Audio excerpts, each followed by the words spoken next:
শুরুতে জানবো পেঁয়াজের বাজারের খবর। প্রতি বছর অক্টোবর থেকে ডিসেম্বর পর্যন্ত অস্থির হয়ে ওঠে পেঁয়াজের বাজার। খুচরা বাজারে অস্বাভাবিকভাবে বাড়তে থাকে পেঁয়াজের দাম। এবার দাম নিয়ন্ত্রণে সীমিত পরিমাণে পেঁয়াজ আমদানির সুপারিশ করেছে Bangladesh trade and tariff commission. আমরা সেই চিত্রগুলো একটু দেখতে চাই। ট্যারিফ কমিশন কি সুপারিশ করেছে, পেঁয়াজ আমদানির কি অবস্থা, এখন উৎপাদনের বা কি অবস্থা। আমরা দেখছি অস্থির পেঁয়াজের বাজার। ট্যারিফ কমিশন যে প্রতিবেদন দিয়েছে বা সুপারিশ করেছে সেগুলো একটু এক নজরে দেখতে চাই। তারা বলছে গেল এক সপ্তাহে দাম বেড়েছে 37 থেকে 42% পর্যন্ত। 2024-25 অর্থ বছরে উৎপাদন ছিল 44,48,000 টন। সংরক্ষণ সমস্যায় নষ্ট হয় প্রায় 10 লাখ টন পেঁয়াজ।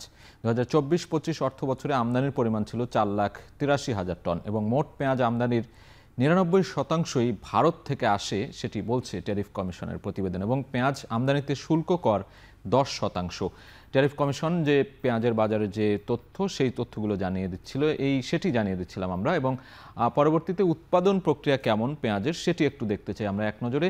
অর্থ বছর অনুযায়ী যদি পেঁয়াজের উৎপাদন পরিমাণ দেখাতে চাই, এখানে আমরা দেখতে পাচ্ছি 2021-22 অর্থ বছরে 36,40,000 টন উৎপাদন হয়েছিল পেঁয়াজ এবং 2022-23 অর্থ বছর, পরের অর্থ বছরে আমরা দেখছি 34,56,000 টন এবং 2023-24 অর্থ বছরে সেটি কিছুটা বেড়ে গিয়েছে। আমরা দেখছি উৎপাদন 39,11,000 টন এবং 2024-25 অর্থ বছরে 44,48,000 টন পেঁয়াজ উৎপাদন হয়েছে। এই উৎপাদন হওয়া সত্ত্বেও আমরা দেখছি যে এই সময় এসে, অর্থাৎ এই অক্টোবর, নভেম্বর, ডিসেম্বরে এই সময়টা এসে পেঁয়াজের দামে কিন্তু বেশ হেরফের দেখা যায়।